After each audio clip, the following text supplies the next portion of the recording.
Good evening, everyone. A very good evening to all of you, बच्चों. I am back on the Creatrix YouTube channel with the लक्ष्य batch for Power Electronics module number 3. और आज हम बात करने वाले हैं बच्चों स्विच मोड पावर सप्लाई के बारे में, which is an application of choppers. तो यहाँ चॉपर्स का एप्लीकेशन आप देखेंगे तो आप लोग काफी एंजॉय करने वाले हो. And this topic is included in engineering services. ठीक है, इंजीनियरिंग सर्विसेज का ये टॉपिक है, जैसा मैंने शुरू में भी बताया था. ये टॉपिक पे हम लोग 2 लेक्चर लगाएंगे, एक आज और एक कल. ये खत्म हो जाएगा and then from day after tomorrow we are going to start with the last unit for GATE, that is inverters. ठीक है, तो परसों से इन्वर्टर्स स्टार्ट करने वाले हैं. तो यहां पे हमारा चॉपर्स खत्म हो जाएगा कल तक विद लेक्चर नंबर कौन सा 54th लेक्चर तक आपका चॉपर पूरा हो जाएगा. ठीक है भाई, तो चलो फिर आज का टॉपिक स्टार्ट करते हैं. Let me start by introducing myself for those of you who are meeting me for the first time. My name is Ankit Goyal. I got All India Rank 1 twice in GATE in 2014 and 2018. I was awarded gold medal by President of India himself in the year 2013 when I graduated from IIT. Till date, I have trained over 2 lakh students for GATE and DSE and currently I am working as a director at an academy for GATE department. अब मेरे बारे में ये सारी बातें बहुत से बच्चे जानते हैं, लेकिन बच्चों में कहता हूँ सबसे इंपॉर्टेंट बात क्या है. इंपॉर्टेंट बात ये जो हमारी क्रिएट्रिक्स टीम है, अनअकैडमी टीम है, they are working really hard in order to make sure of just one thing, कि हमारे बच्चे हर कॉम्पिटिटिव एग्जाम में सबसे आगे रहें. कोई भी कॉम्पिटिटिव एग्जाम में अगर हमारे बच्चे अपीयर करते हैं तो they must be able to do extremely well. और इसी के लिए इतने सारे इनिशिएटिव आते हैं, ना सिर्फ यूट्यूब पे बल्कि अनअकैडमी ऐप पे भी. तो बेटा जल्दी से जल्दी अनअकैडमी ऐप डाल लो. और आज रात को 8 बजे मैं आपके साथ AMA सेशन करने वाला हूं. आप अनलॉक कर सकते हो सेशन को using the code Ankit ESE. आज रात को 8 बजे अनअकैडमी ऐप पे लाइव मिलेंगे विद द AMA सेशन. और देखो यार, मेरी सारी स्पेशल क्लासेस का लिंक आपको यहाँ पे मिलेगा. यहीं पे आपको AMA सेशन का लिंक भी मिलने वाला है. तो यहाँ पे अगर आप जाओगे ना तो अपकमिंग में चेकआउट कीजिएगा बेटा. अपकमिंग में आपको वो लिंक मिलेगा जो कि आगे आने वाली स्पेशल क्लासेस का है. जैसे कि आज मैं लेने वाला हूँ 8 बजे, तो अपकमिंग में मिल जाएगा. और जो मैं पहले भी ले चुका हूँ, आपको घबराने की ज़रूरत नहीं है. वो सारी मैंने आपको क्लासेस वेल अरेंज फॉर्मेट में दे रखी है for PSU, for GATE previous year, GATE practice session, marathon. हर चीज़ मैंने आपको वेल अरेंज करके दे रखी है. ठीक है, तो welcome everyone to the session बेटा, वेलकम एवरीबॉडी. चलो फिर आज का टॉपिक स्टार्ट करते हैं यार. Switch mode power supply, this is actually an application of chopper. आप चॉपर बहुत अच्छे से कर लिए हो बेटा. मैंने आपको उसके अंदर कम्यूटेशन हर एक चीज बहुत अच्छे से बता दी है. करेक्ट, DPPs भी हमने लगा लिए हैं.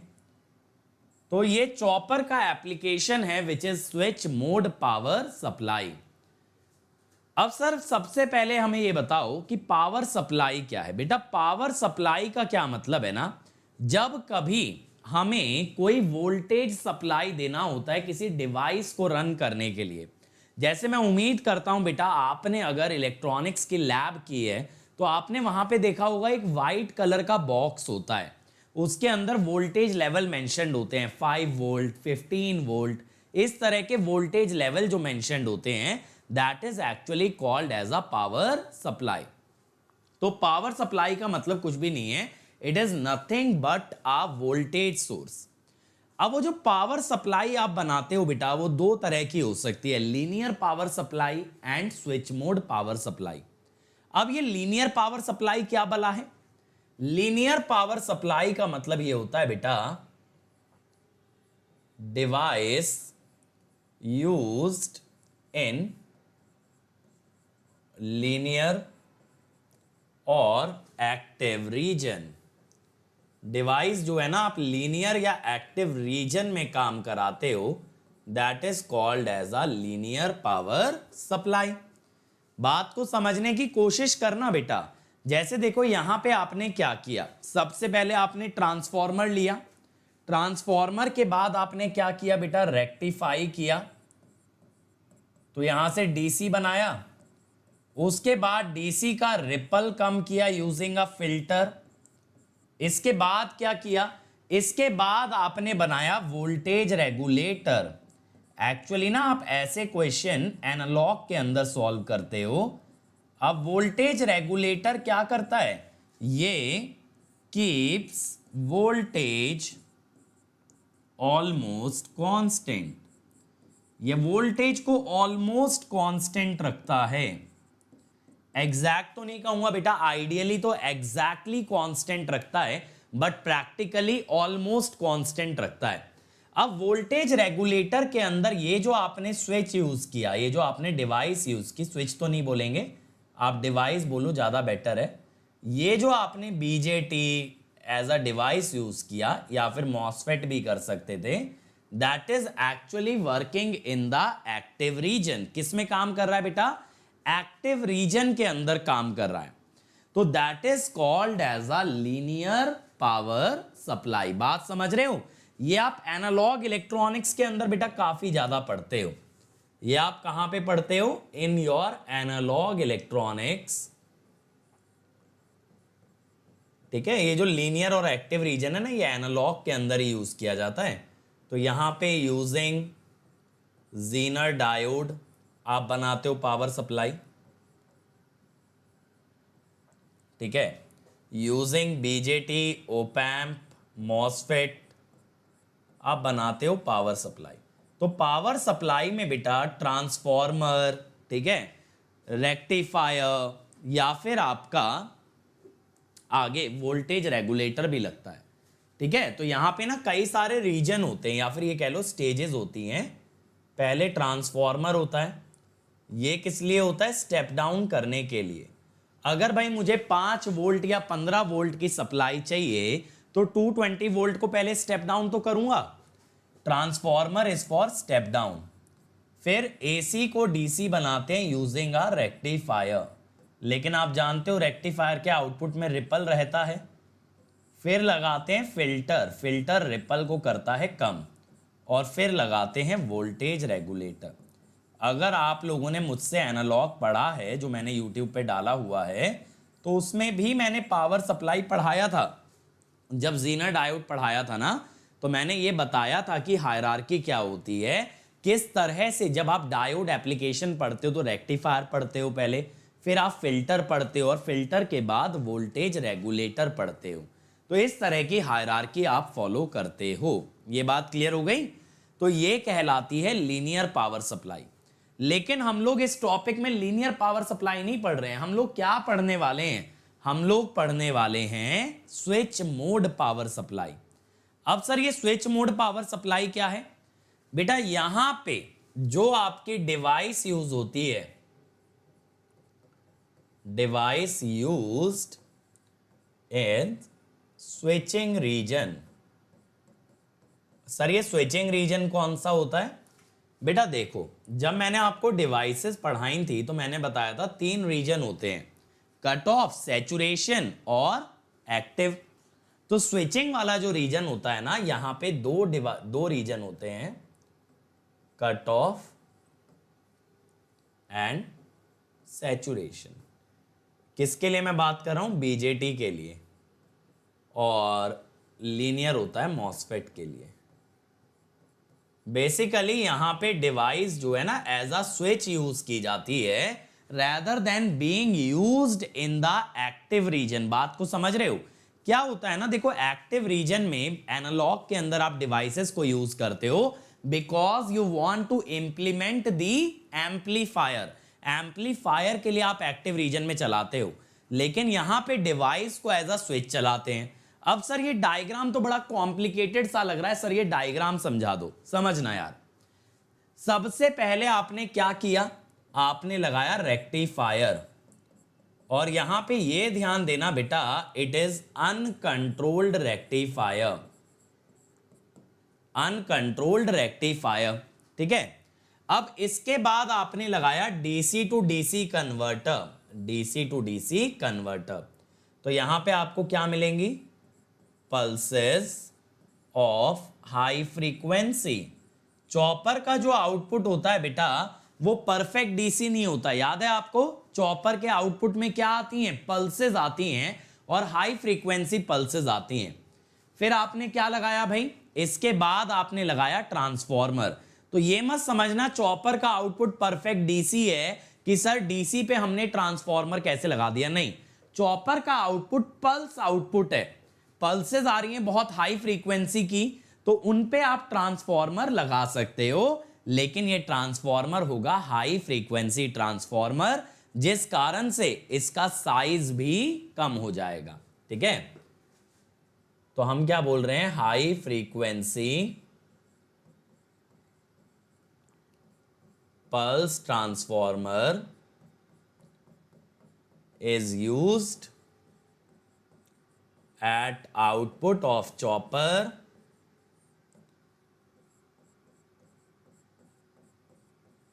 ठीक है, फ्रीक्वेंसी हाई तो साइज इज लो। ठीक है बेटा, ये बात यहां तक चमकी। अब इसके अंदर देखो हमने कंट्रोल सर्किट भी लगाया है भाई, ये जो डीसी टू डीसी कन्वर्टर है, जो चॉपर है, इसे कंट्रोल करने के लिए भी सर्किट लगाया है। यहां पे देखो ऑप्टो कपलर है, ऑप्टो कपलर का मतलब होता है coupling by means of light. जैसे ट्रांसफॉर्मर आइसोलेशन प्रोवाइड करने के लिए यूज होता है ना, ऐसे ही ऑप्टो कपलर भी आइसोलेशन के लिए ही यूज होता है बेटा। बट ये आइसोलेशन कैसे देता है, एक लाइट का ट्रांसमीटर होता है जो लाइट को फेंकता है, एक लाइट का रिसीवर होता है, तो यहां पे ऑप्टिकल कपलिंग होती है, या ये कह दो ऑप्टिकल आइसोलेशन। पीडब्ल्यूएम यानी pulse width modulation. Error amplifier, error amplifier का मतलब है कि जो आपको आउटपुट वोल्टेज मिल रही है और जो आप चाहते थे उसके डिफरेंस को एम्पलीफाई करेगा। मान लो आप 15 वोल्ट बनाना चाहते थे, लेकिन कन्वर्टर ने आपको दिया 14.5 वोल्ट, यानी 0.5 का एरर है in the desired value and in the actual value. उसके एरर को एम्पलीफाई करके डीसी टू डीसी कन्वर्टर की ड्यूटी साइकिल को ऐसे कंट्रोल करेगा that you get the desired value. ठीक है, तो ये जो फीडबैक सर्किट है ना, ये क्या कर रहा है, it controls duty cycle to obtain desired value। ठीक है, ड्यूटी साइकिल को कंट्रोल करता है to obtain the desired value. बात समझ में आ गई भाई, बात समझ में आ गई सब लोगों को, जल्दी से बताओ। तो मेजर डिफरेंस को समझेंगे बेटा। अगर हम बात करें लीनियर पावर सप्लाई की, तो वहां पे डिवाइस वर्क करती है एक्टिव रीजन में। अगर स्विच मोड पावर सप्लाई की बात करें तो device works as a switch in cut off and the saturation region. ठीक है, अब बात यह आती है बेटा कि अगर मैं बात करूं features of linear power supply, कि लीनियर पावर सप्लाई की कुछ पैरामीटर्स, कुछ फीचर्स के बारे में अगर मैं आपको बताऊं। ठीक है,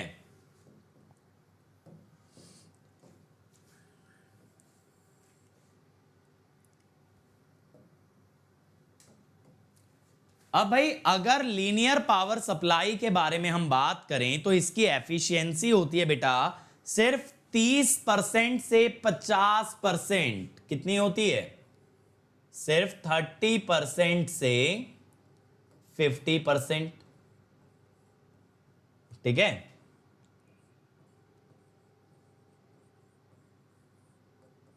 फिर अगर बात करें ट्रांसफॉर्मर की, क्योंकि ये 50-60 हर्ट्ज पे बना है, transformer has larger size and weight, क्योंकि ये 50-60 हर्ट्ज पे काम कर रहा है बेटा, तो लो फ्रीक्वेंसी ट्रांसफॉर्मर का हमेशा साइज और वेट ज्यादा होगा।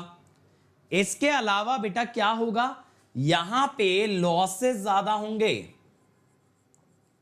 मोर लॉसेस इन एक्टिव रीजन। देखो ये सबसे बड़ी समस्या है यार, जब हम पावर की बात करते हैं ना, power electronics, power system, machine, तो हम हमेशा ना लॉसेस को मिनिमाइज करना चाहते हैं। एफिशिएंसी को मैक्सिमाइज करना चाहते हैं। लेकिन पता है जब आप डिवाइस को चलाते हो एक्टिव रीजन में बेटा, तब क्या होता है, अगर जैसे मैं बात करूं पावर डिसिपेशन की, अगर मैं बात करूं पावर डिसिपेशन की, तो पावर डिसिपेशन क्या होता है मेरे बच्चे, ये होता है VCE इंटू IC। ठीक है, तो ये ट्रांजिस्टर के अंदर मैं बात कर रहा हूं VCE इंटू IC। अब क्या होता है मेरे बच्चों, अगर हम एक्टिव रीजन देखें तो एक्टिव रीजन के अंदर ना ये VCE भी हमारा नॉन जीरो होता है और IC भी हमारा नॉन जीरो होता है, जिस कारण से power dissipation in transistor is high. ज्यादा पावर डिसिपेट होती है भाई।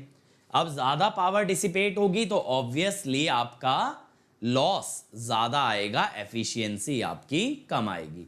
ये सबसे बड़ा ड्रॉबैक है बेटा। ठीक है, ये सबसे बड़ा ड्रॉबैक है जिस कारण से हमें जाना पड़ता है स्विच मोड पावर सप्लाई की तरफ, जिस कारण से किधर जाना पड़ता है, स्विच मोड पावर सप्लाई की तरफ। ठीक है भाई। अच्छा सर, अगर ये बातें लीनियर पावर सप्लाई के बारे में हैं तो फिर स्विच मोड पावर सप्लाई के बारे में क्या होगा, स्विच मोड पावर सप्लाई के बारे में क्या होगा, ये भी हमको बताइए। अच्छा सवाल है भाई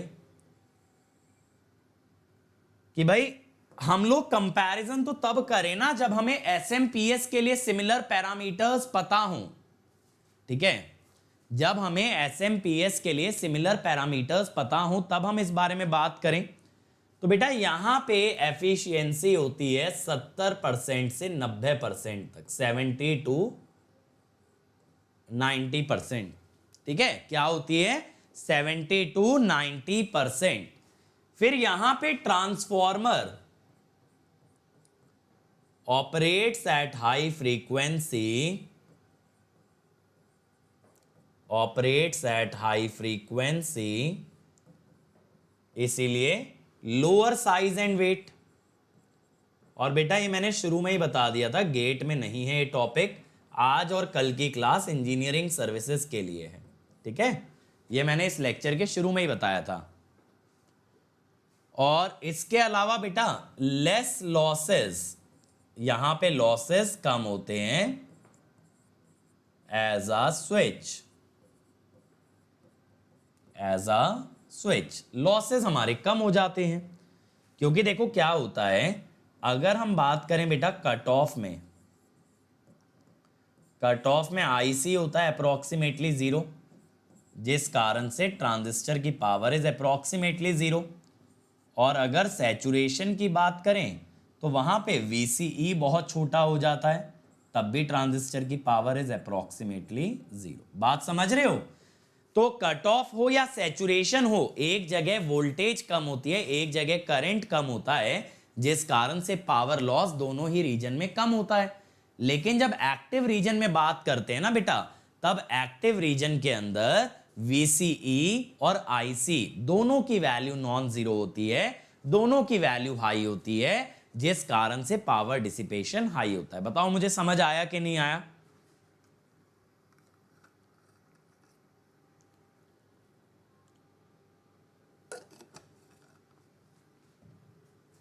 जल्दी से बोलो भाई। बेटा 4-5 लेक्चर का कोर्स कैसे गेट के लिए सफिशिएंट होगा, विनय बताओ। कि 4-5 लेक्चर कर लिए मेजरमेंट के, उससे गेट में रैंक आ जाएगी क्या? ऐसा हो सकता है क्या कभी?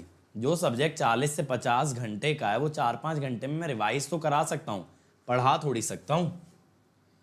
और देखो इसकी खासियत ये भी होती है, it can handle more power than linear power supply. ठीक है, ये लीनियर पावर सप्लाई से ज्यादा पावर झेल सकता है, ज्यादा पावर रेटिंग पे डिजाइन किया जा सकता है। बात क्लियर हो गई? तो इसीलिए बेटा स्विच मोड पावर सप्लाई के बारे में हम लोग बात करते हैं और इसीलिए हम स्विच मोड पावर सप्लाई को स्टडी करते हैं। Sir will you cover the whole syllabus? बेटा कोशिश तो यही है पूरा सिलेबस कवर कराने की, है ना। अब ऑब्वियस सी बात सोच के देखो, अगर 53 लेक्चर पे आ गए, 53 लेक्चर्स पे हम आ चुके, ऑलमोस्ट कितने आवर्स का कोर्स कर चुके, तकरीबन 70 आवर्स तो आप कह सकते हो कि 70 आवर्स के आसपास हम लोग कोर्स कर चुके। तो भाई कुछ तो 70 आवर्स में पावर इलेक्ट्रॉनिक्स, अगर अभी तक 70 आवर्स में चॉपर हम कवर कर रहे हैं सिर्फ, कि 70 घंटे तक सिर्फ चॉपर ही चॉपर हुआ है, तो पूरा ही करा रहे होंगे बेटा, है ना। चलो आ जाओ। अब बेटा देखो, स्विच मोड पावर सप्लाई पढ़ने के लिए पहले एक छोटा सा कंसेप्ट समझना बहुत जरूरी है, which is called as recovery of trapped energy. तो यहां पे ना मैं आपको एक चीज बताना चाहता हूं, what is this trapped energy, ध्यान से समझिएगा। देखो मान लो, assume inductor is initially uncharged. समझना इस सर्किट को जरा यार, इंडक्टर इज इनिशियली अनचार्ज्ड। अब मान लो मैंने स्विच को ऑन किया बेटा, स्विच को ऑन किया, चॉपर से आपको एक्सपीरियंस है कि सर 0 से dt तक ऑन करते हैं, बिल्कुल सही बात है, 0 से dt तक ऑन करते हैं। मान लो स्विच आइडियल है, तो ऐसी सिचुएशन में ना बेटा ये जो आपका इंडक्टर है, इंडक्टर के अक्रॉस कितना वोल्टेज आ जाएगा, जैसे ही आप स्विच ऑन करोगे इंडक्टर के अक्रॉस कितना वोल्टेज आ जाएगा, इसके अक्रॉस आ जाएगा VDC। ओके सर, इंडक्टर के अक्रॉस आ जाएगा VDC। इस कारण से मेरे बच्चे डायोड हो जाएगा रिवर्स बायस, क्योंकि पॉजिटिव टर्मिनल जुड़ गया कैथोड से, नेगेटिव जुड़ गया एनोड से, तो डायोड क्या हो गया, रिवर्स बायस। तो हमारा डायोड हो गया ऑफ, हमारा डायोड हो गया भाई ऑफ। अब यहां पे हम लोग क्या बोलेंगे, अब हम यहां पे अगर ये बोलें LdIL/dt is VL,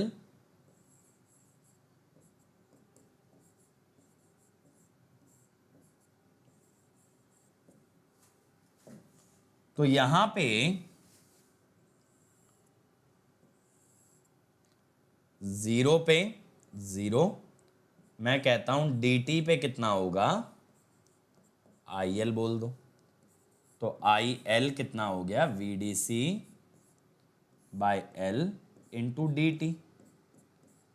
अब बेटा जैसे ही आप स्विच ओपन करोगे, जैसे ही मेरे बच्चे आप स्विच ओपन करोगे तो क्या होगा, जैसे ही आप स्विच ओपन करोगे क्या होगा, इंडक्टर का करंट एकदम से तो 0 नहीं जा सकता, तो it will try to find an alternate path to flow. तब आप इस डायोड को ऐसा सोच सकते हो, just like a freewheeling diode. कैसे वर्क करेगा, just like a freewheeling diode. बात समझ में आ रही है, जल्दी से बोलो भाई चैट के अंदर, when switch is off, IL freewheels through diode। ठीक है, तो ऐसी सिचुएशन में बेटा एनर्जी स्टोर्ड इन इंडक्टर, अब इंडक्टर में करंट है, एनर्जी है, तो जो इंडक्टर में एनर्जी स्टोर्ड है that will be called as the trapped energy. क्या कहलाएगी भाई, ट्रैप्ड एनर्जी। बात सुनने में आ रही है भाई, समझ में आ रही है, बढ़िया तरीके से दिमाग में जा रही है, इसको हम लोग बोलेंगे ट्रैप्ड एनर्जी। ठीक है, क्या बोलेंगे, ट्रैप्ड एनर्जी। अद्वैत बेटा पहली बात तो, ठीक है, सबसे पहली बात, AC voltage controller is not in GATE syllabus first of all. ठीक है, सेकेंड ऑफ ऑल इन्वर्टर्स के अंदर आप मान के चलो कि 10 घंटे लगेंगे, या चलो 12 घंटे मान लो, 8 लेक्चर मान लो, तो ये लेक्चर 54 तक जाएगा, तो 62 63 तक आपका गेट का सिलेबस पूरा हो जाएगा। ठीक है, तो विद इन 65 लेक्चर्स आपका गेट सिलेबस पूरा हो जाएगा, जिसके बाद AC voltage controller, resonant converter, drive, ये सब इंजीनियरिंग सर्विसेज के टॉपिक हैं, वो मॉड्यूल नंबर 4 के अंदर इंक्लूडेड है। ठीक है। Why don't we study trapped energy, पढ़ सकते हो, ऐसा थोड़ी ना, ये चॉपर का ही तो एप्लीकेशन है, पढ़ सकते हो बिल्कुल। तो ये जो एनर्जी इंडक्टर के अंदर रह गई ना बेटा, that will be called as the trapped energy. अब यहां पे अगर हम बात करें वेवफॉर्म की,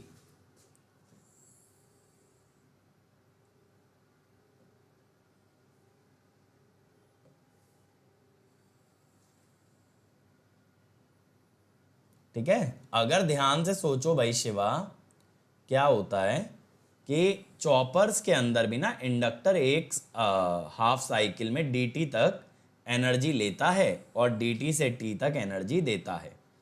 तो जब आप इंडक्टर से एनर्जी निकालोगे ना, that is termed as the recovery of trapped energy. Inductor को जो आपने चार्ज किया, उसके बाद आप इंडक्टर से एनर्जी निकालोगे तो वो एनर्जी कहलाएगी रिकवरी ऑफ ट्रैप्ड एनर्जी, कि आप उसकी जो एनर्जी ट्रैप्ड है उसको एक्सट्रैक्ट कर रहे हो। ठीक है, तो चॉपर के अंदर पढ़ सकते हो। देखो अब हम यहां पे क्या बात कर रहे हैं,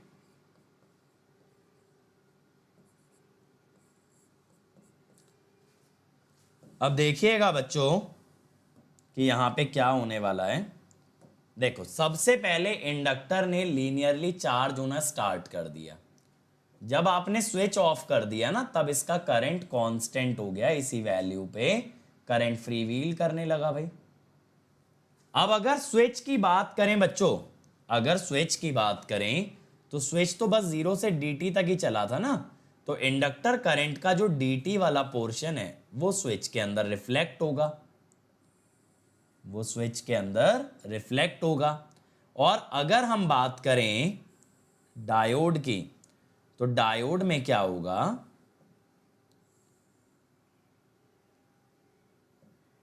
कि जो आपका बाद वाला पोर्शन है ये आपको डायोड के अंदर नजर आएगा। ठीक है, तो स्विच के अंदर आएगा स्टार्टिंग वाला पोर्शन और डायोड के अंदर आएगा बाद वाला पोर्शन। बाद वाला क्यों आएगा, क्योंकि यहां पे आपका IL free wheels through diode. अब बात है इसका महत्व SMPS के अंदर ज्यादा क्यों आता है। देखो क्या होता है बेटा, यहां पे हम लोग ना ट्रांसफॉर्मर का यूज करने वाले हैं चॉपर के अंदर, करेक्ट है, ट्रांसफॉर्मर का यूज करने वाले हैं चॉपर के अंदर। अब चॉपर के अंदर जब हम ट्रांसफॉर्मर का यूज करेंगे बेटा, तो जब आप स्विच को ऑन करोगे, ट्रांसफॉर्मर के अंदर फ्लक्स डेवलप करोगे, तो जब ट्रांसफॉर्मर के अंदर आप फ्लक्स डेवलप करोगे तब ट्रांसफॉर्मर एक तरह से चार्ज हो गया, उसके अंदर कुछ ना कुछ एनर्जी स्टोर हो गई, that will be called as the trapped energy. अब उस एनर्जी को एक्सट्रैक्ट करना पड़ेगा बिफोर द नेक्स्ट साइकिल, वरना हर साइकिल में ट्रांसफॉर्मर की एनर्जी बढ़ती जाएगी, वो चार्ज होता जाएगा और this can lead to damage to the transformer. तो हम लोग क्या बोल रहे हैं, अरे ये क्या खुल गया आज, चलो हाँ, हम क्या बोल रहे हैं, when switch is turned on, ठीक है, transformer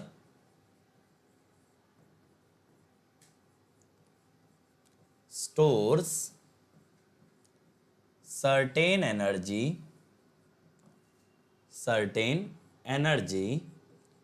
which must be recovered, else transformer में saturate.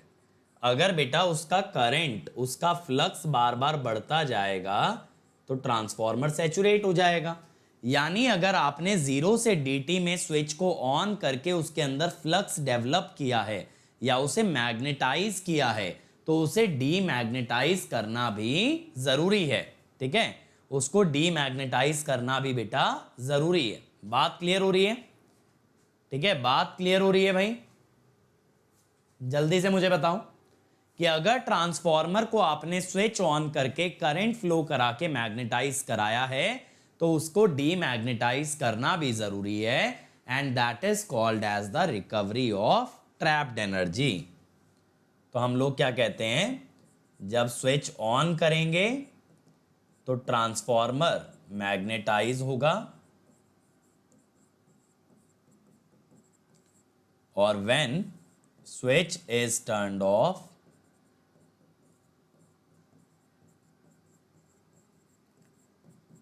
we need to demagnetize transformer and recover trapped energy.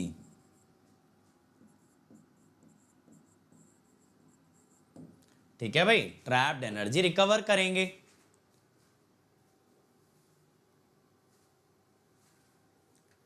वैभव देखो, विभव बेटा, जो ऑफर जिस टाइम पे चल रहा होता है वो मेरे हाथ में तो है नहीं कि कौन सा ऑफर कब चल रहा है। तो अब जब 12+2 चल रहा था, जब 12+2 था, अब 6+3 है, अब 6+3 है बेटा।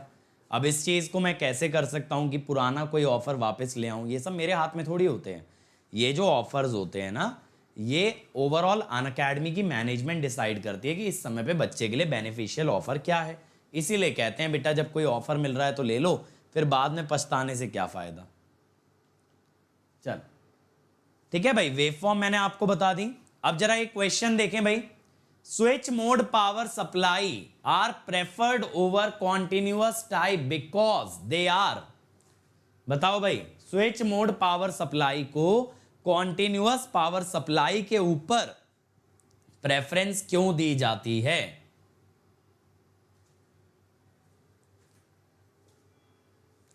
जल्दी से बोलो भाई।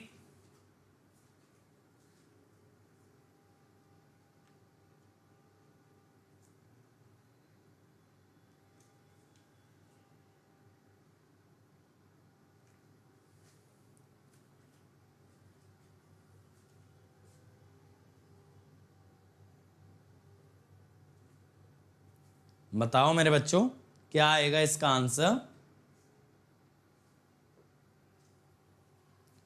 क्या आएगा? सी। मोस्ट एप्रोप्रिएट आंसर है सी, क्योंकि देखो मोर एफिशिएंट तो होता है और ये लो पावर और हाई पावर सर्किट दोनों में चल सकता है, लेकिन ज्यादातर लो पावर के लिए यूज करते हैं। ठीक है, लो पावर के अंदर यूज करते हैं। क्यों यूज करते हैं लो पावर? जहां हमें 5 वोल्ट 15 वोल्ट चाहिए होती है, वहां पे यूज करते हैं।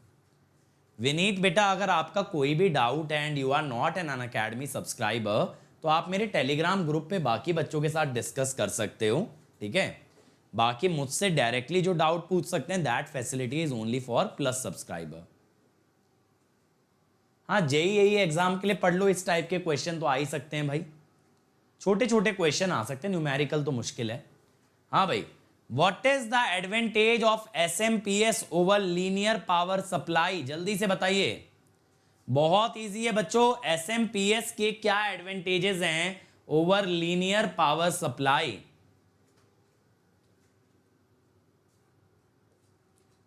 बताओ भाई।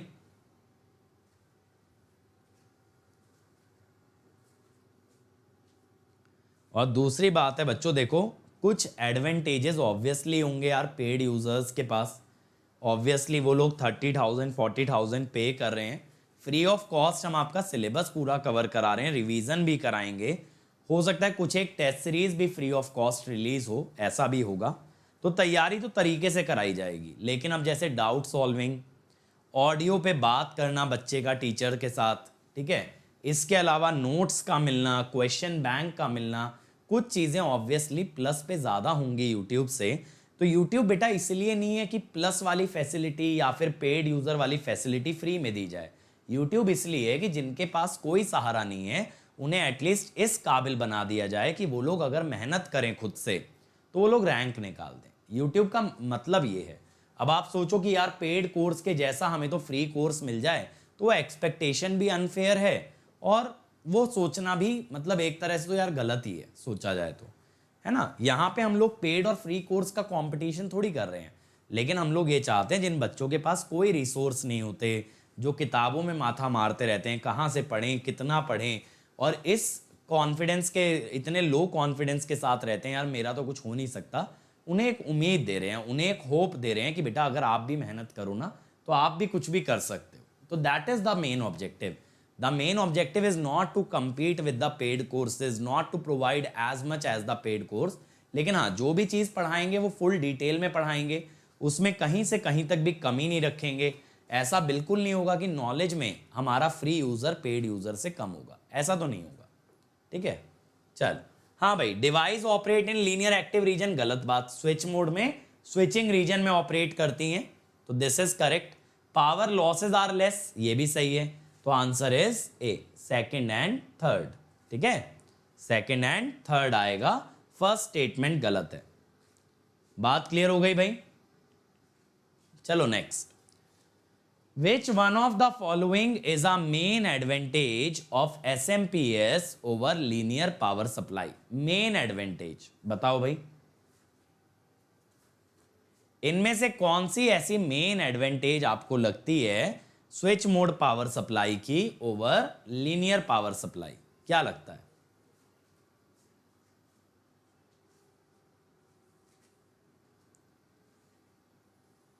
फोर, बहुत ही बढ़िया, that is low power dissipation, बहुत सही।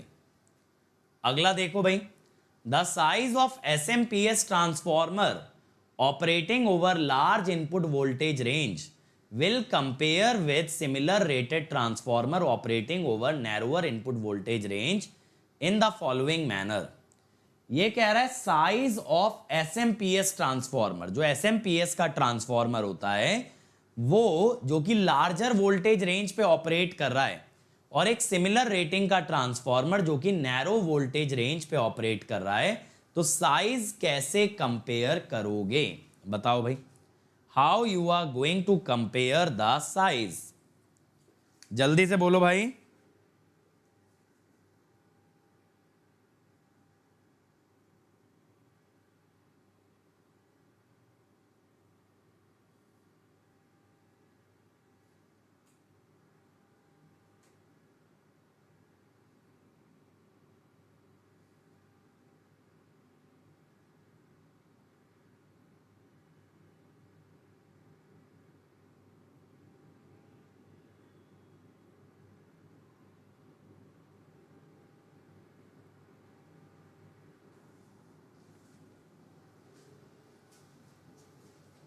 बताओ भाई, क्या आ रहा है? सी, यहां पे आएगा बेटा a, larger input voltage range will require larger transformer. ठीक है, यहां पे सर ऐसा कैसे हुआ? देखो, large voltage range,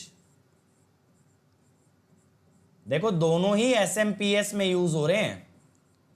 large voltage range का मतलब लार्ज V/F रेशो, फ्रीक्वेंसी तो दोनों की हाई है, इसका मतलब मोर फ्लक्स, इसका मतलब मोर एरिया। क्या मतलब हुआ? मोर एरिया, क्योंकि मटेरियल के लिए BM तो फिक्स ही है ना।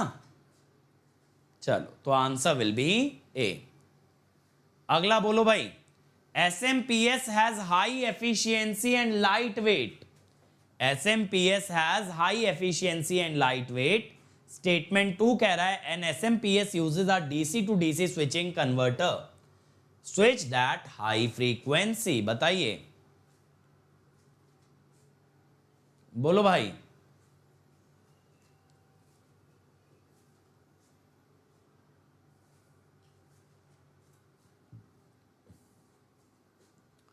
अभी एक बेटा सिग्नल का तो सर मैराथन की फॉर्म में कंप्लीट करा ही रहे हैं क्रिएट्रिक्स पे, जितना मुझे पता है हर हफ्ते मैराथन लग रहा है।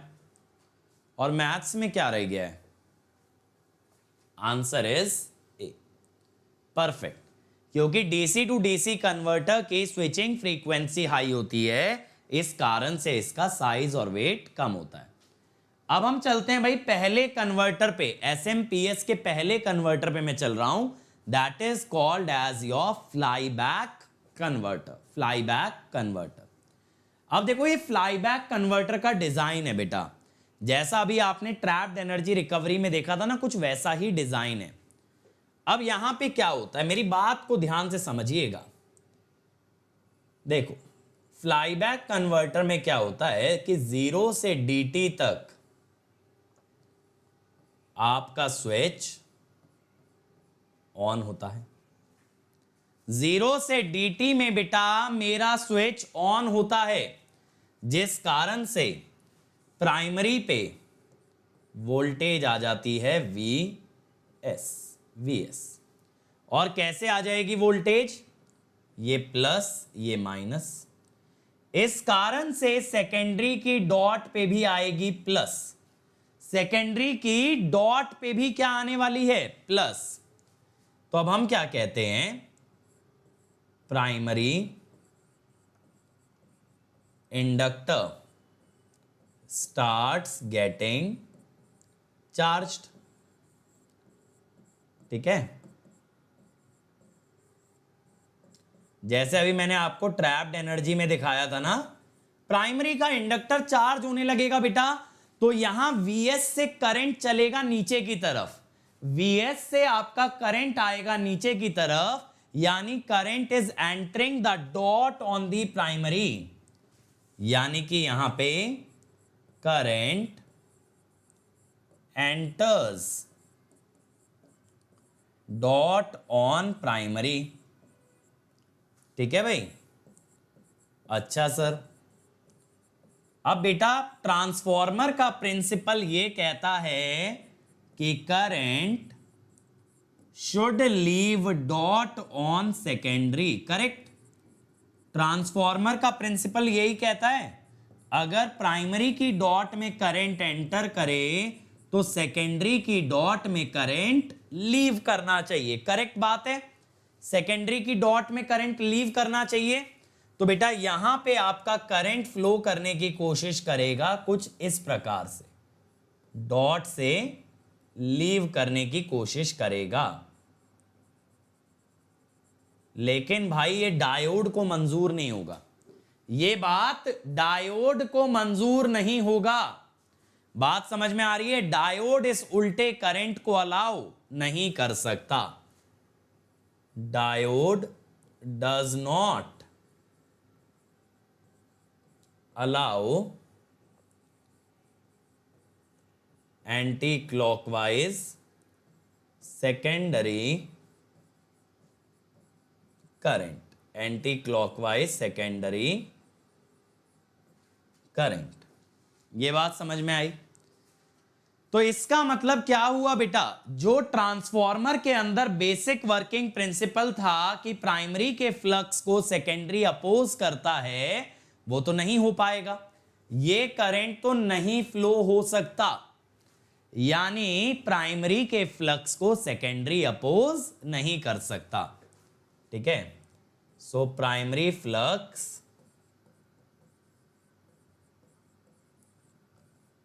is not opposed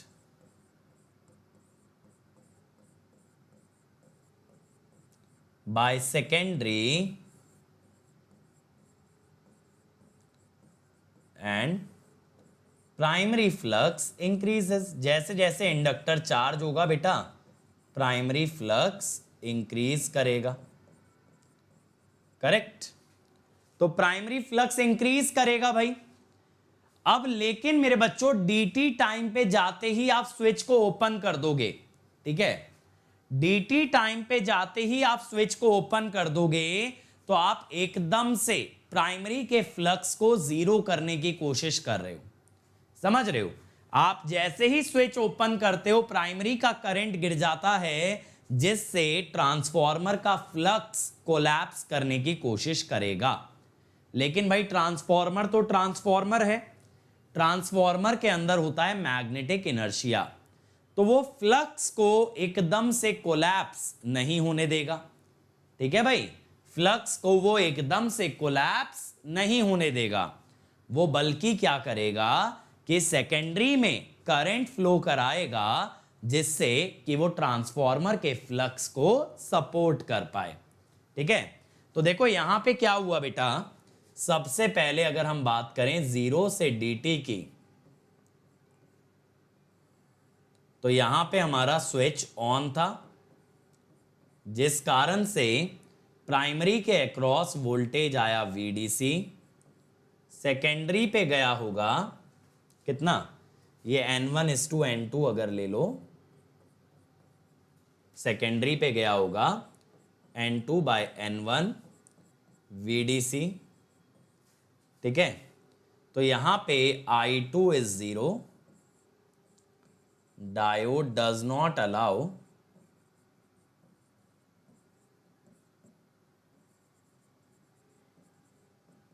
negative current, ठीक है। तो ऐसा हो गया भाई, ऐसा हो गया। तो अब ये जो प्राइमरी वाइंडिंग है बेटा, ये है तो एक इंडक्टर ही ना, तो इसके अक्रॉस भी लगा तो सकते हैं वोल्ट सेकंड बैलेंस। तो ऐसा ही कुछ मान लो कि एक इंडक्टर है आपके पास जिसके अक्रॉस आपका VDC वोल्टेज आ चुका है। अब अगर मैं आपसे ये पूछूं भाई यहां पे डायोड के अक्रॉस कितना वोल्टेज होगा, तो आप यहां पे क्या बोलोगे, -V2 -VD -V0 इज 0। तो डायोड के अक्रॉस हुआ -V2 -V0। V2 कितना है, N2/N1 V1 -V0, ठीक है। अरे भाई विशाल सर से डायरेक्टली खुद ही बोल दो ना, अभी मेरे पीछे काहे के लिए पढ़ रहे हो यार। कोई भी टीचर को क्या पढ़ाना है ये वो टीचर डिसाइड करता है। ऑब्वियसली आप लोग नहीं आ रहे होगे इसीलिए सर ने रोका होगा। अब इसमें बताओ मैं क्या बोलूं, सर यही बोल देंगे बच्चे नहीं आते हैं। तो ये तो आपके और टीचर के बीच की बात है बेटा कि क्या पढ़ाना चाहता है टीचर और क्या आप पढ़ना चाहते हो, ठीक है। तो that is totally up to Vishal sir. इस चीज में अगर यार मैं पुश करूं कि नहीं यार ये आपको पढ़ाना ही है, ये ऐसे आपको करना ही है, तो दैट इज नॉट गुड। अगर आप लोग आओगे तो कोई भी टीचर पढ़ाना चाहेगा ना यार। अब देखो आप लोग मुझे पावर इलेक्ट्रॉनिक्स मॉड्यूल 3 कंप्लीट कराने बोले थे कि हम लोग आएंगे, कहाँ दिख रही है अटेंडेंस, बताओ दिखती है क्या? 30-35 बच्चों से ज़्यादा कभी दिखते ही नहीं है। चलो तो यहां तक हम समझे यार। अब अगले पॉइंट पे आते हैं, केस नंबर 2। केस नंबर 2 में क्या हुआ, स्विच हमारा ऑफ हो गया, ठीक है। ये कब की बात है, DT से T की। अब मैं क्या कहता हूं कि primary current become 0, so transformer flux tends to collapse. Transformer का फ्लक्स ना एकदम से 0 होने की कोशिश करेगा। सो I2 flows in secondary winding to prevent transformer flux from collapse। अब ये ऐसे फ्लो करेगा ना कि ये प्राइमरी के फ्लक्स को सपोर्ट करे। इसीलिए बेटा यहां पे करंट कैसे फ्लो करता है कि डॉट के अंदर करंट एंटर करता है, डॉट के अंदर आपका करंट एंट्री ले रहा होता है, क्योंकि डॉट के अंदर अगर एंटर करेगा तो then it is supporting the primary flux. तो करंट यहां पे ऐसे फ्लो करने लगेगा जिसमें क्या होगा ना, सेकेंडरी के अक्रॉस V2 हो जाएगा V0 और V1 क्या हो जाएगा, N1/N2 V0, ठीक है। यहां पे डॉट पे अगर माइनस साइन है तो यहां पे भी डॉट पे माइनस साइन ही आएगा। अब अगर मैं आपसे कहूं मुझे स्विच की वोल्टेज बता दो बेटा, तो आप KVL लगाओगे, Vs plus V1 plus switch voltage is 0। तो switch voltage is -Vs minus V1, that is -Vs minus,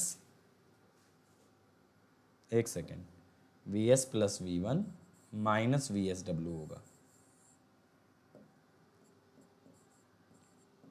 ठीक है।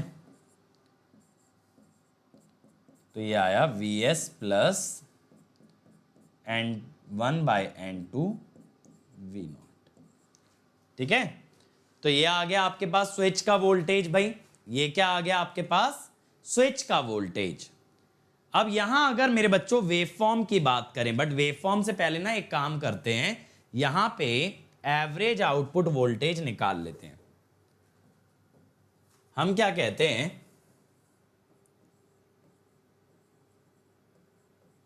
For average we not. आप चाहो तो प्राइमरी वाले इंडक्टर पे लगा लो। क्या करोगे, आप कर सकते हो use volt second balance across primary. ठीक है, अब सर ये कैसे लगाएं? देखो dt टाइम के अंदर उसके अक्रॉस वोल्टेज थी VDC, ठीक है, और फिर t माइनस डी टी, तो V1 आ रही है N1 बाई N2 V0, लेकिन पोलैरिटी उल्टी आ रही है। देखो पहले पोलैरिटी ऐसे थी, अब पोलैरिटी उल्टी आ रही है, तो मैं क्या कहूंगा, minus V0 into N1 by N2 t minus D T.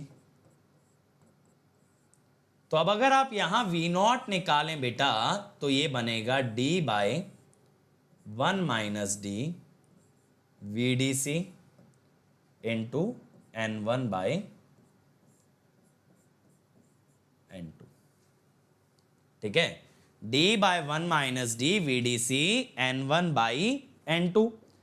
तो बेटा यहां पे अगर आप एक्सप्रेशन को देखें, it is just like a buck boost converter, तो आप इसको क्या बोल सकते हो, it is an isolated buck boost converter. समझे? तो इसमें बस एक टर्न्स रेशो का ही तो फैक्टर आ गया। तो आप ये समझ सकते हो कि आपका जो फ्लाईबैक कन्वर्टर है, that is nothing but a isolated buck boost converter. ये बात क्लियर हो गई? तो ये फॉर्मूला है जो आपको पता रहना चाहिए when we talk about flyback converter. तो आपको बेसिक से डिराइव कुछ नहीं करना पड़ेगा, बट ये फॉर्मूला आपको मालूम होना चाहिए। अब आते हैं भाई वेवफॉर्म्स की बात पे। अब आते हैं वेवफॉर्म्स की बात पे। तो सबसे पहले तो यार कुछ ऐसी वेवफॉर्म बनानी पड़ेगी ना जो हमारे लिए रेफरेंस का काम करे। 0 से dt हमें बताए, dt से t हमें बताए। तो ये तो चलो हम गेट सिग्नल की वेवफॉर्म ले लेते हैं एक, ठीक है, गेट सिग्नल की। अब इसके बाद आप क्या दिखाओगे भाई? इसके बाद आप काम करो, क्या क्या दिखा सकते हो? प्राइमरी का करंट दिखा सकते हो, सेकेंडरी का करंट दिखा सकते हो, ठीक है। इसके अलावा स्विच का वोल्टेज दिखा सकते हो, डायोड का वोल्टेज आप दिखा सकते हो, ठीक है। तो प्राइमरी करंट, सेकेंडरी करंट, फिर प्राइमरी वोल्टेज अगर दिखाएं, चाहे तो प्राइमरी वोल्टेज, सेकेंडरी वोल्टेज, और स्विच वोल्टेज, डायोड वोल्टेज। चलो ठीक है, एक काम करते हैं, ठीक है। आप लोग हो सके अगर बनाते हो तो एक के नीचे एक ही बनाना, मुझे ऐसे बनाना पड़ेगा। तो यहाँ पे मैं दिखाता हूँ आपको प्राइमरी का वोल्टेज, सेकेंडरी का वोल्टेज भाई, ठीक है, फिर इसके बाद स्विच का वोल्टेज और डायोड का वोल्टेज, ठीक है। तो ये सारी चीज़ें देखते हैं। तो यहाँ पे मैं क्या दिखाने वाला हूँ आपको, gate current of the switch, फिर प्राइमरी करंट, सेकेंडरी करंट, ठीक है, फिर यहाँ पे primary voltage, secondary voltage, switch voltage और डायोड वोल्टेज, ठीक है। अब सबसे पहले बच्चे अगर हम यहाँ पे बना लेना, dt और t वाला बना लो। देखो ये dt हुआ, जितने में कि आप स्विच को ऑन रखोगे, फिर ये आपका हुआ t,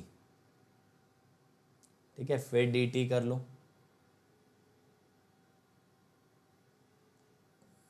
ऐसे इधर ले लो,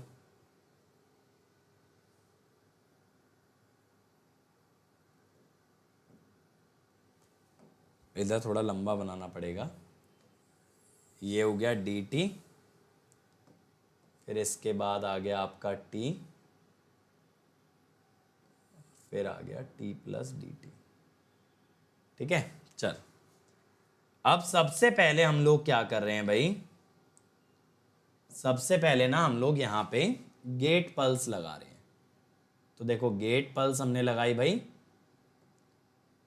dt टाइम के लिए,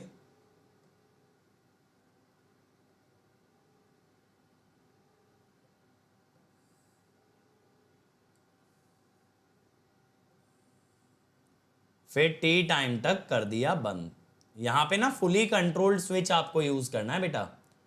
फुली कंट्रोल्ड स्विच से फायदा क्या होगा कि जब चाहे तब आप उसे बंद कर सकते हो by removing the gate pulse. जैसे GTO यूज कर लो, मॉसफेट यूज कर लो, BJT यूज कर लो, ऐसा कुछ यूज कर लो। जब आप पल्स हटाओगे वो बंद हो जाएगा। ठीक है, अब यहां पे I1 की अगर बात करें तो देखो प्राइमरी का करंट क्या होगा ना, ग्रेजुअली बढ़ेगा। जैसे मान लो एक मिनिमम वैल्यू से मैक्सिमम वैल्यू पे बढ़ेगा। अब ये अचानक से 0 आ जाएगा जैसे ही आप स्विच बंद करोगे। और फिर इस फ्लक्स को संभालने की जिम्मेदारी कौन उठाता है? जैसे ये 0 आता है ना तो इस फ्लक्स को संभालने की जिम्मेदारी लेती है सेकेंडरी। फिर सेकेंडरी आएगी। अब सेकेंडरी वाइंडिंग जैसे जैसे V0 को यानी लोड को एनर्जी देगी, सेकेंडरी का करंट कम होने लगेगा। ठीक है, फिर जब सेकेंडरी पे आपका डायोड बंद हो जाएगा, स्विच दोबारा से ऑन होगा, फिर इस फ्लक्स की जिम्मेदारी फिर से प्राइमरी वाइंडिंग लेगी। आप बात को समझ रहे हो मेरी? तो यहाँ पे बेटा क्या हो रहा है ना कि फ्लक्स को मेंटेन करने की कोशिश की जा रही है। जो हम बेसिक फंडामेंटल पढ़ते हैं ना कि फ्लक्स सडनली चेंज नहीं हो सकता, लेकिन क्या चेंज हो सकता है? करंट। तो जैसे ही आपने स्विच बंद किया, करंट अचानक से 0 आ गया प्राइमरी का, लेकिन फ्लक्स सडनली कोलैप्स नहीं कर सकता था। तो वो जिम्मेदारी फिर किसने उठाई? सेकेंडरी ने। अब प्राइमरी वोल्टेज की बात करें भाई, प्राइमरी वोल्टेज पहले कितनी आई हमारी? VDC। फिर कितनी आई भाई? फिर आई उल्टी पोलैरिटी की N2/N1 V0। ठीक है, जिस पे हमने वोल्ट सेकेंड बैलेंस लगाया भाई।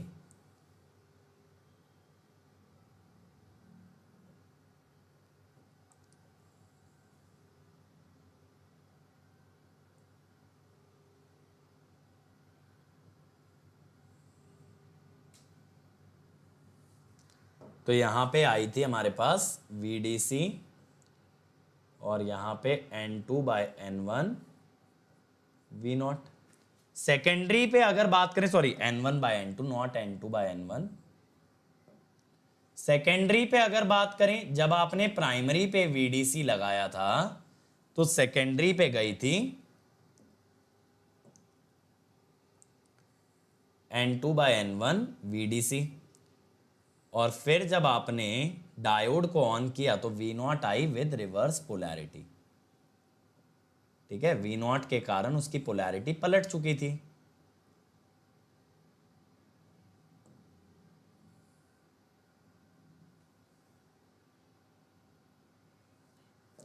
तो यहां पे क्या आ रहा था आपके पास? N2/N1 VDC और यहां पे V0।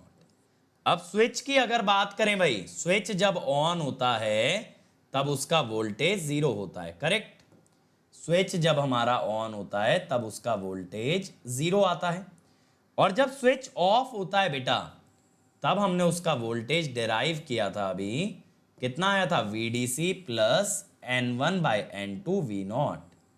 पॉजिटिव ही आया था, इसीलिए मैंने बोला ना आपको फुली कंट्रोल्ड स्विच चाहिए, क्योंकि पॉजिटिव वोल्टेज होते हुए भी आपको इसको ऑफ करना है, तो आपको फुली कंट्रोल्ड स्विच चाहिए।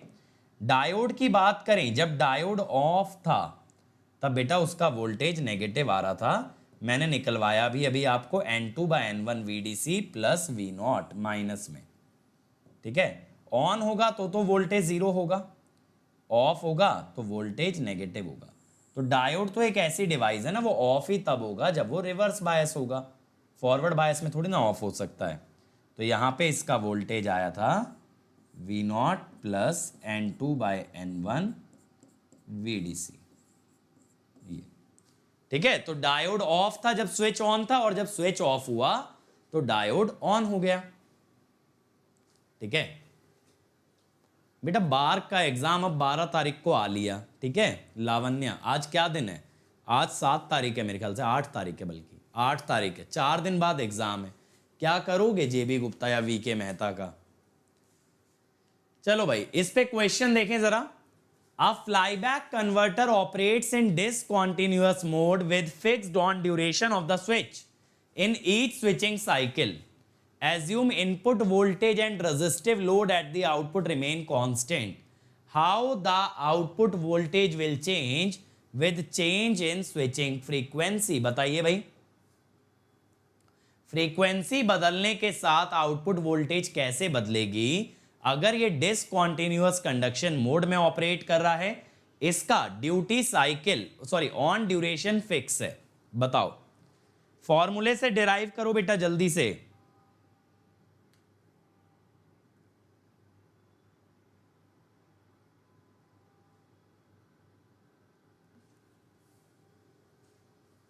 जल्दी से डिराइव करो मेरे बच्चे, कैसे ऑपरेट करेगा। Thank you Subhadeep. चलो बताओ। पीडीएफ बेटा अब यूट्यूब पे मिलनी बंद हो गई है Shahjuddin, due to low attendance.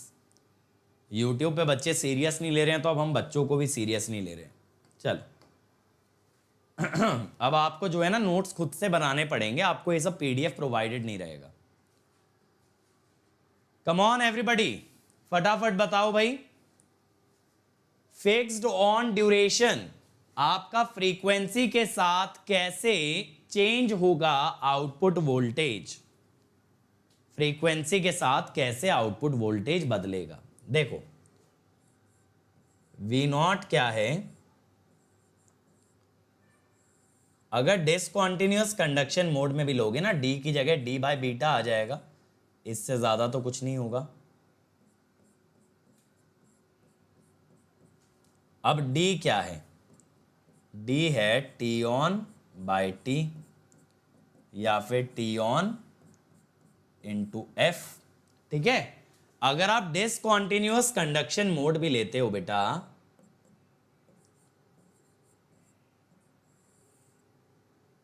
तो आप जानते हो ना क्या होता है।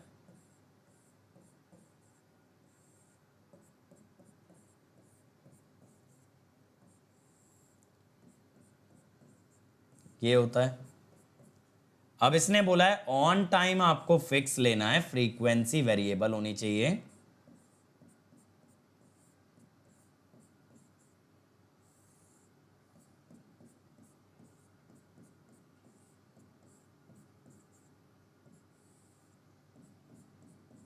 अब अगर आप फ्रीक्वेंसी बढ़ाओगे बेटा तो न्यूमरेटर बढ़ेगा, डिनोमिनेटर कम होगा। फ्रीक्वेंसी बढ़ने से न्यूमरेटर बढ़ेगा, डिनोमिनेटर कम होगा, तो V0 तो बढ़ेगा। अब वेरीज डायरेक्टली, डायरेक्टली तो नहीं कह सकते भाई, बढ़ तो रहा है। हम ये तो बोल सकते हैं कि as frequency increases V0 increases, क्योंकि न्यूमरेटर बढ़ रहा है और डिनोमिनेटर कम हो रहा है। तो ये तो नहीं हो सकता B, ठीक है, D भी नहीं हो सकता, A या C आएगा। अब डायरेक्टली है और स्क्वायर रूट है। अब स्क्वायर रूट बेटा यहां से कहीं से आ सकता है। अगर मैं इसका 1 माइनस दिस को ऊपर लेके चला जाऊं, 1 माइनस एक्स का इनवर्स, तो 1 प्लस एक्स, तब स्क्वायर आ जाएगा। स्क्वायर रूट तो तब भी नहीं आएगा। Input voltage resistive load remains constant.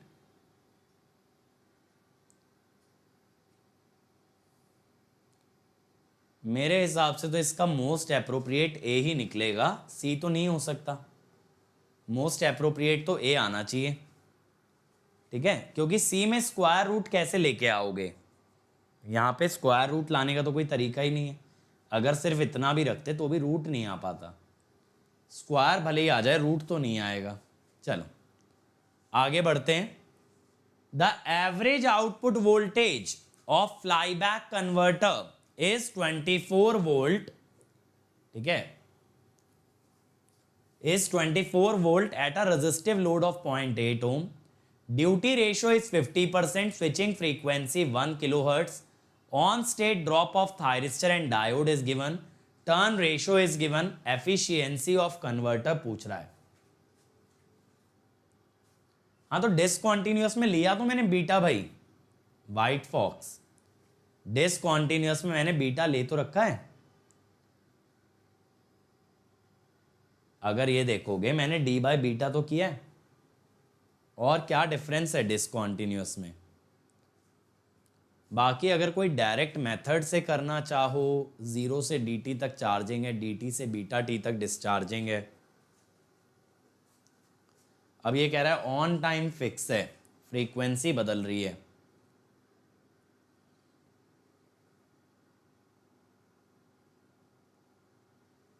तो ये charging time by discharging time आएगा। अब अगर फ्रीक्वेंसी बदलोगे, अगर देखो इसको ऐसे सोचें, थोड़ा कंसेप्चुअली अगर इस पे जाएं,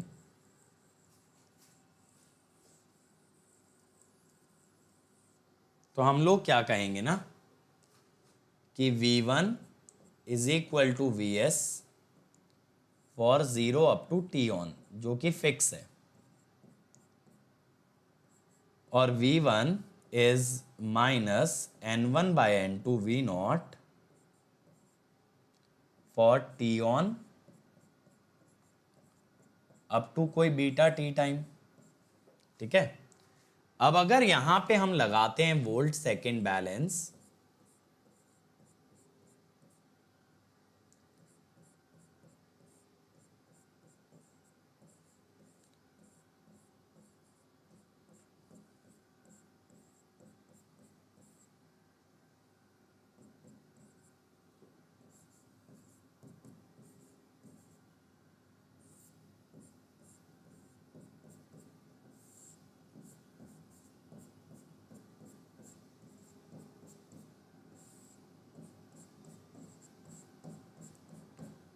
वैसे यहां से ना ये आ जाएगा, इनवर्सली आ जाएगा बी।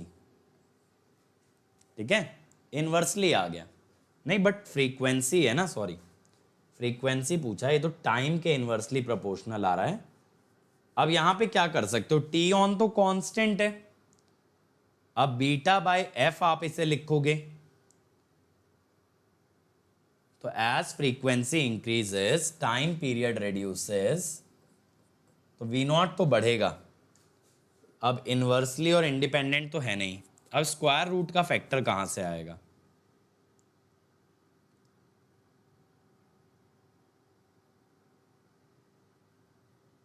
टी ऑन अगर कॉमन निकाल लें, beta T by T on, तब भी रूट नहीं आ रहा ना यार।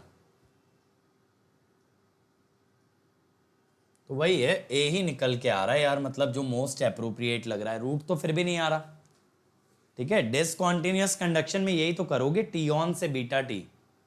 चलो अब ये वाला देखो यार, एवरेज आउटपुट वोल्टेज बोला है फ्लाईबैक कन्वर्टर का 24 वोल्ट है at a resistive load of 0.8 ohm, duty ratio is 50%, switching frequency 1 kilohertz, thyristor और डायोड का ड्रॉप दिया है, टर्न रेशियो दिया है, एफिशिएंसी आपसे मांगा है। बताइए जी क्या आएगा भाई,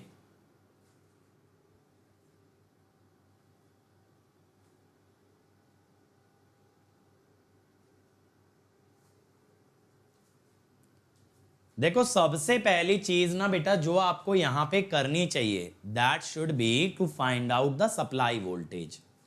तो मैं क्या कहता हूं कि सेकेंडरी वोल्टेज है आपकी 24 वोल्ट, डायोड का ड्रॉप है 0.7 वोल्ट, सॉरी सेकेंडरी नहीं output.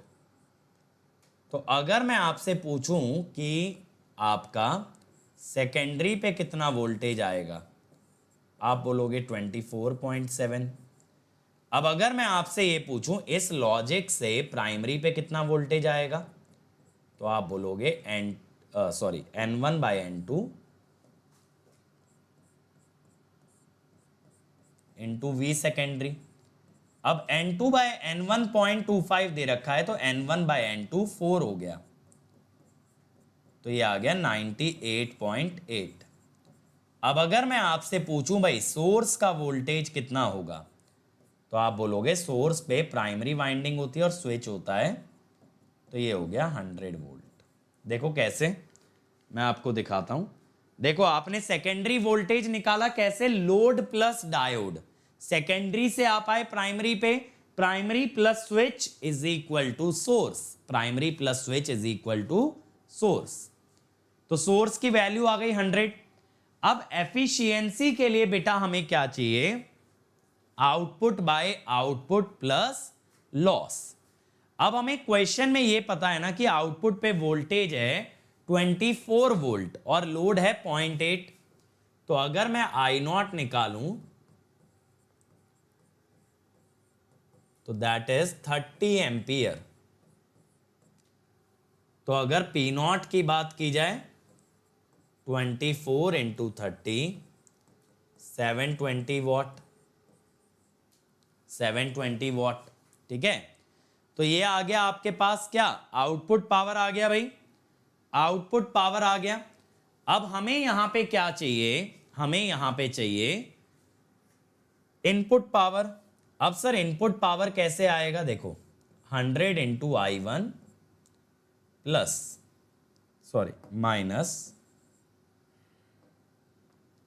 1.2 I1 minus 0.7 into 30, diode में से तो 30 एम्पियर करंट ही जा रहा होगा इस 720, तो यहां से I1 हम निकाल सकते हैं कितना, 720 प्लस 21, 741 बाय 98.8, 7.5।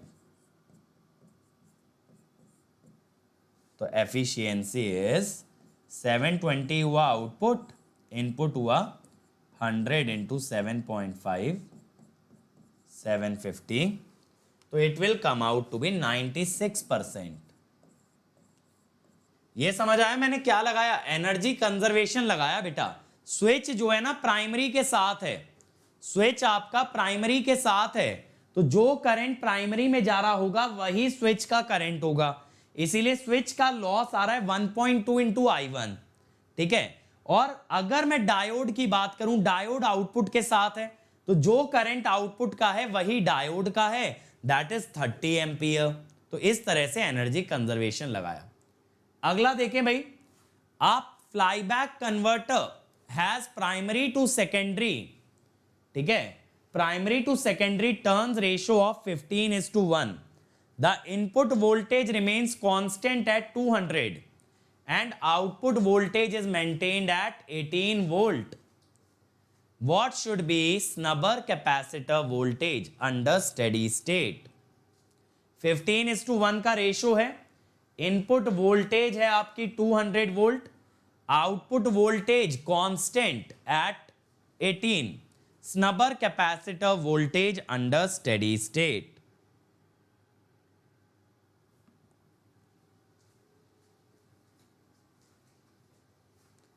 स्नबर कैपेसिटर कहां लगाओगे, स्विच के अक्रॉस लगाओगे ना, तो बताओ कितना आएगा।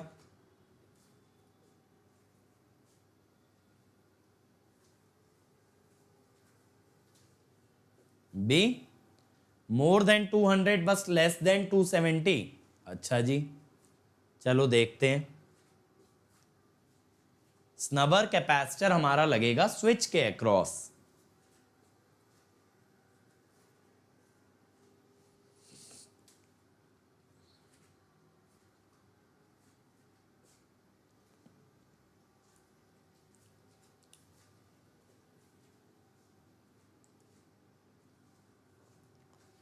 देखो यार, जब मेरा स्विच ऑफ होगा,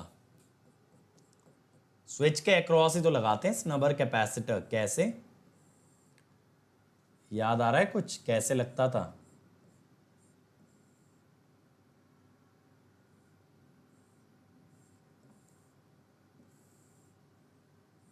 ऐसे, है ना, ऐसे लगता था। तो बेसिकली ये जो स्नबर कैपेसिटर का वोल्टेज बोल रहा है ना बेटा, ये जो इसका वोल्टेज बोल रहा है वो एक्चुअली आपका स्विच का ही वोल्टेज है। ठीक है, वो आपका एक्चुअली स्विच का ही वोल्टेज है। अब अगर हम यहां पे बात करें कि V0 अगर हमें दे रखा है 18 वोल्ट, तो इससे V प्राइमरी कितना आ जाएगा, 18 इंटू N1/N2 यानी 270। तो स्विच के अक्रॉस वोल्टेज कितना होता है, V primary plus V source यानी 470।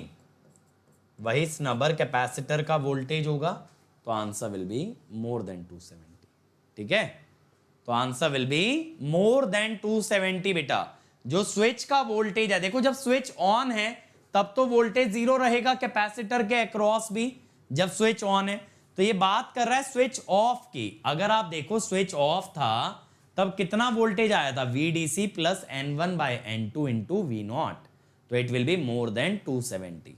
चलो अगला देखें भाई, a flyback converter is designed to operate in continuous conduction mode when input DC is at its maximum expected voltage of 200 and load draws maximum power. The load voltage is regulated at 16 volt. What should be primary to secondary turn ratio if the switch duty ratio is limited to 80%? ये तो easy है भाई, switch का ratio दे रखा है 80%, आपको primary to secondary turn ratio पूछा गया है और आपको यहां पे दिया है V in और V0।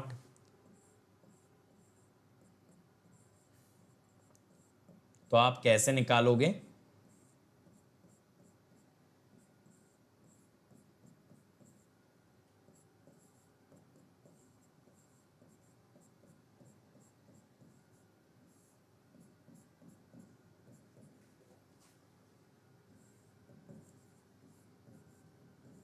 फोर 800,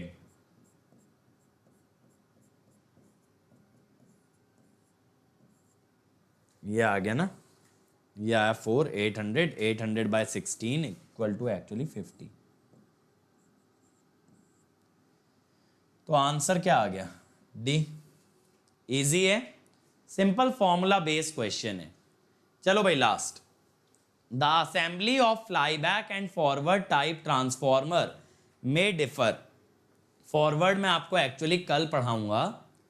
तो यहां पे क्या होता है, air gap is inserted in flyback type but is undesirable for forward type. ठीक है, ये एक डिफरेंस है जो कि आपको याद रखना है कि फ्लाईबैक के अंदर आप एयर गैप इंसर्ट कर सकते हो, बट फॉरवर्ड में ऐसा नहीं करते।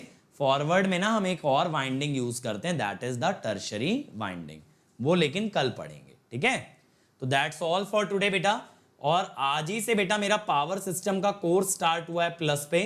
7 AM से 10:30 AM तक क्लासेस चल रही हैं और ये कोर्स 19 अक्टूबर तक चलेगा। इसमें 1000 से ज़्यादा हम क्वेश्चन करने वाले हैं, सारे डाउट आंसर होंगे। हर संडे आपका टेस्ट होगा और आपको हैंड रिटन नोट्स प्रोवाइडेड रहेंगे। यहाँ बेसिक से लेके एडवांस तक पूरा पावर सिस्टम कवर किया जाएगा। और ये नए बैचेस आ गए हैं भाई, crack GATE 22 batch A for electrical and EC, Aarohan batch G for GATE 2023 and ESE prelims के लिए भी बेटा टेक्निकल का बैच A स्टार्ट हो चुका है। और अनअकैडमी के प्राइजेस बढ़ने वाले हैं, इसीलिए जल्दी से जल्दी आप ज्वाइन कीजिए बेटा। कोड आप लगाएं अंकित ESE, जिससे मिलेगा immediate discount and you will come under my personal guidance. इसके अलावा बेटा आज का डाउट फीचर आ चुका है प्लस यूजर के लिए, जहां आप अनलिमिटेड डाउट पूछ सकते हैं, किसी भी समय पे पूछ सकते हैं। आपको उसका वीडियो सॉल्यूशन प्रोवाइड कराया जाएगा। अगर आपका क्वेश्चन पहले पूछा जा चुका है तो इमीडिएटली आपको उसका सॉल्यूशन मिलेगा, अदरवाइज कुछ समय बाद उसका सॉल्यूशन आपको क्रिएट करके दिया जाएगा। और अभी अगर आप 6 मंथ्स का सब्सक्रिप्शन लेते हो बेटा, तो आपको 3 मंथ्स का सब्सक्रिप्शन एक्स्ट्रा दिया जा रहा है। बस आपको क्या करना है, जल्दी से जल्दी अनअकैडमी ज्वाइन करना है using the code Ankit ESE। और मैं रिकमेंड करूंगा अगर ज्वाइन करते हो बेटा तो 2 ईयर का लीजिए। 2 ईयर के अंदर आपको मैक्सिमम बेनिफिट मिलता है, क्योंकि आप कंसेप्ट को बेसिक से एडवांस तक बिल्ड कर सकते हो। कोड बस आपको याद रखना है अंकित ESE। इस अमाउंट को बेटा एज अ इन्वेस्टमेंट देखो अपनी एजुकेशन में, और इन्वेस्टमेंट पे रिटर्न लिया जाता है, इन्वेस्टमेंट को कभी ऐसा खर्चा नहीं देखा जाता। इसके अलावा 2 ईयर आइकॉनिक और बेटर है क्योंकि यहाँ पे एक पर्सनल कोच मिलेगा और ऑब्वियसली बेटा जो पर्सनल कोच होगा वो आपको बेटर वे में गाइड करेगा, क्योंकि पर्सनल कोच आपका पूरा टाइम टेबल बनवाएगा, पूरी तरह से आपको हर चीज में गाइड करेगा।